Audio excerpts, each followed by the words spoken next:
안녕하세요. 저는 행복의 하루 채널 운영하고 있는 간호사 김주은이라고 하고요. 오늘은 특별하게 간호사 브이로그나 일상 브이로그가 아닌 Q&A 형식의 영상을 올리게 되었어요.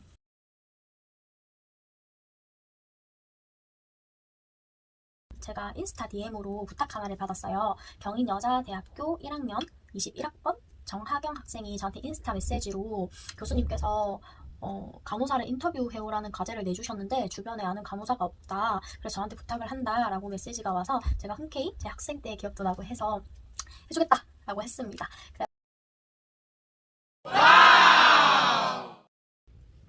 첫 번째는 간호사를 선택한 이유입니다. 간호사를 선택한 이유는 저는 총 3가지로 분류를 했는데요. 첫 번째는 높은 취업률로 대답을 해주셨습니다.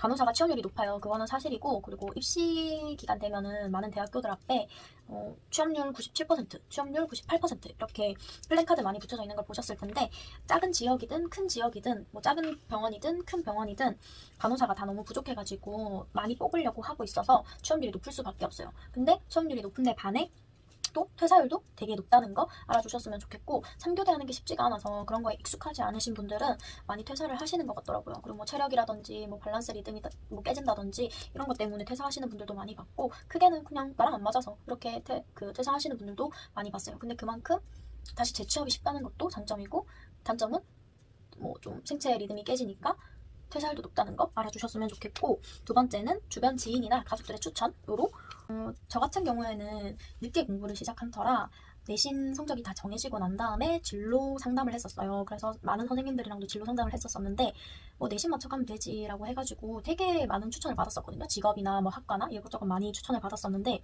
그때 한 선생님께서 지금 뭐 여자로서 성공할 수 있는 가장 좋은 직업은 간호사인 것 같다 라고 의견을 말씀을 해주셔서 그게 제 가슴에 팍팍 박혀가지고 간호사를 선택을 하게 되었고요.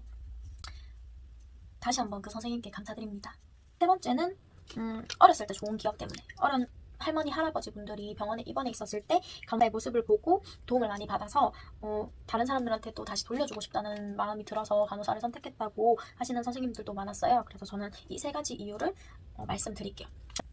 두 번째 질문은 간호사로서 보람을 느낀 사건인데요. 많은 대부분의 선생님들께서 저희는 중환자실에 있다 보니까 환자가 회복해서 많이 좋아졌을 때라고 대답을 해주셨어요. 진짜로 의식이 없이 왔거나 아니면 혈압이나 뭐 산소 포화도가 낮아서 왔던 분이신데 이제는 기계호흡 없이도 되게 바이탈 유지가 잘 되는 경우에 되게 뿌듯하다고 하시더라고요. 저 같은 경우에는 제가 신규 간호사 때 있었던 사건인데, 제가 서울에 놀러 갔다가 다시 버스를 타고 내려오던 중에 휴게소에 들렸었어요. 근데 휴게소에 여성분이 쓰러져 있던 거를 제가 발견을 해서 주변 사람들한테 알리고 119를 불러달라고 했는데, 휴게소다 보니까 다른 지역에서 휴게소까지 오는데 되게 시간이 많이 걸린다고 하더라고요. 그래서 그때 환자가 의식이 없고 이제 환자 사정을 했는데 CPR 상황이다라고 생각을 해서 제가 CPR을 쳐서 환자가 의식이 돌아왔었던 적이 있거든요. 그래서 그때 되게 뭐라 그래야 되지? 처음 해보는 CPR에 대한 희열이라고 해야 되나? 그런 참 뭔가 보람 같은 거를 저도 많이 느낄 수 있어서 지금까지도 기억이 되게 많이 납니다. 간호사의 힘든 점은 일단은 감정노동이나 육체노동 등 되게 노동자의 입장에서 과다한 업무가 힘들다고 하시는 분들도 계셨고, 그리고 아무래도 의료진 간 의사소통 문제가 있음으로써 닥터들과 보호자의 중간 다리 역할을 하는 게 힘들다라고 말씀해 주시는 경우도 있었고, 또 계속해서 반복해서 하다 보면은 조금씩 체력적으로도 힘들게 되고, 그리고 생체 리듬도 많이 깨지고, 여자분들 같은 경우에는 뭐 생리불순이라든지 체중 증감량, 뭐 갑상선 질환 이런 것들도 많이 걸리고 하시기 때문에, 그리고 또 유방암의 가장 큰 원인이 불규칙한 생활이래요. 그래서 그런 것들 때문에 힘들어 하시는 분들도 많이 계셨습니다. 신규 때 가장 힘들었던 점, 제가 종종 간호사 커뮤니티 있잖아요. 뭐 땡스 스토리, 땡스 케이 뭐 이런 것들 되게 많이 들어가 보는데, 제가 생각하기에는 신규 간호사 때 가장 힘들었던 점은, 저는 일단 다른 선생님들이 저한테 느끼는 적대감이 저는 제일 힘들었었던 것 같아요. 뭐 신규야, 막내야 뭐 이렇게 불리잖아요. 그래서 그런 소속감 없는 이름들이 되게 저는 적대감이라고 생각을 했고, 그리고 뭔가 끼일 수가 없어요. 그 선생님들이 이야기하시는 거에 나도 끼이고 싶은데 끼일 수가 없고, 그리고 적응해 나가는 과정에 대한 모든 시간들이 다 힘들었었던 것 같거든요. 근데 그거는 모든 직종이든 다 똑같을 것 같아요. 처음에 내가 아무것도 모르고 이 딱 직장에 딱 덩그러니 놓여졌을 때 받는 이론적인 것들이랑 막상 임상에 나가서 배워보면 상당히 다른 점이 많거든요. 그래서 병원이나 부서별로 되게 매뉴얼들이 다르기 때문에 그런 것들이 좀 힘들었던 것 같기도 해요. 내가 열심히 공부를 해가지고 그런 걸 조금 익혀갔어요. 기본 간호학 같은 것들. 근데 베이스 토대는 기본 간호학이 베이스가 되겠지만은 그 부서별로 조금씩 다르거든요. 그런 것들이 좀 차이가 있어가지고 더 빨리 익히고 싶은데 그런 차이점을 받아들이는 게 힘들지 않았나 싶기도 해요. 모든 신규 간호사 선생님들 화이팅입니다. 다 그런 시간이 있습니다. 견디면. 다음 질문으로 넘어가면 간호사 안 했으면 어떤 일을 하고 있었을지에 대한 질문이었는데요.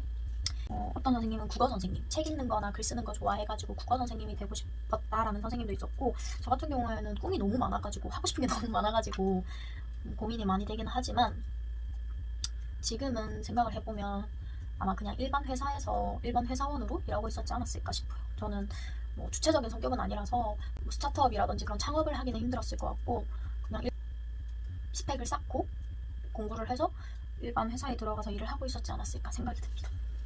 그 다음 질문은 간호사가 되기 전에 하면 좋을 일, 그리고 지금 해두면 좋을 일. 이거는 뭐 학생 선생님한테 해당되는 질문인 것 같은데 선생님들께서 진짜 입 모아서 말한 게 다들 여행이셨어요. 여행을 많이 가라. 학생 때 여행 진짜 많이 가야 된다.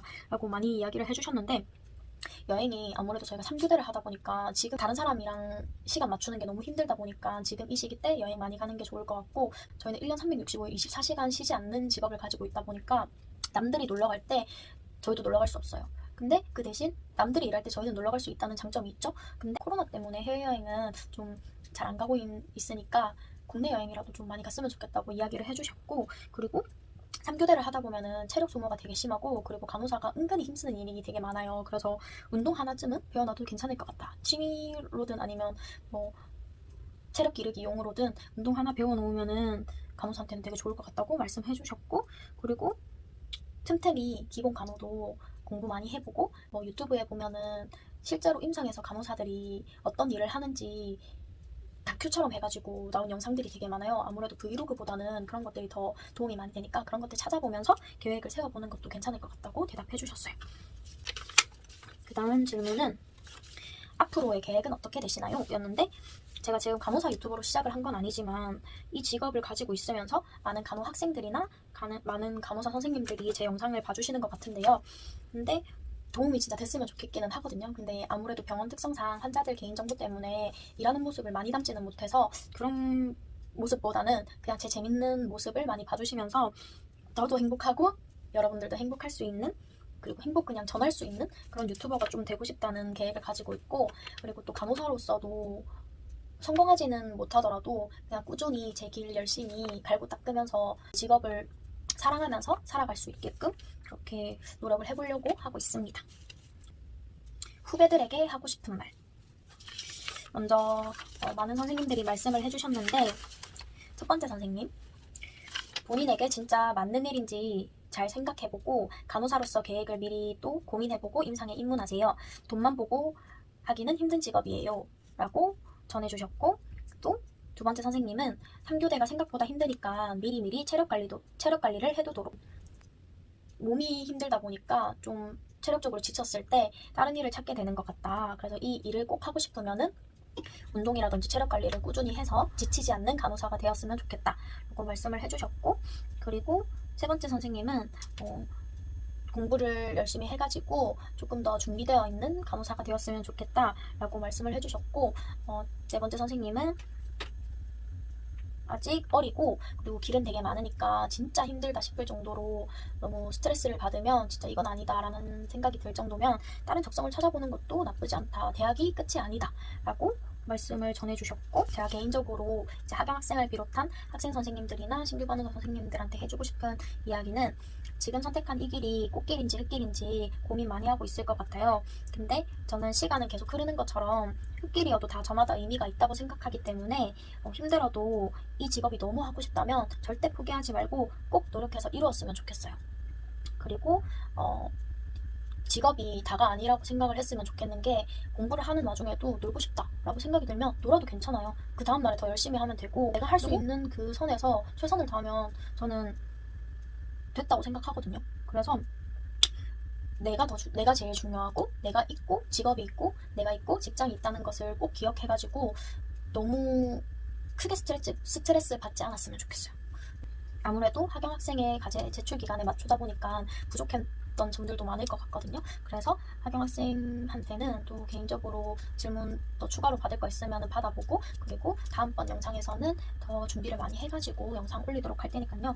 앞으로도 제 유튜브 구독 많이 해주시고, 간호사 학생들, 신규 간호사 선생님들, 지금 일하고 계시는 간호사 선생님들 항상 행복하셨으면 좋겠고 항상 즐거우셨으면 좋겠어요. 이상입니다. 안녕.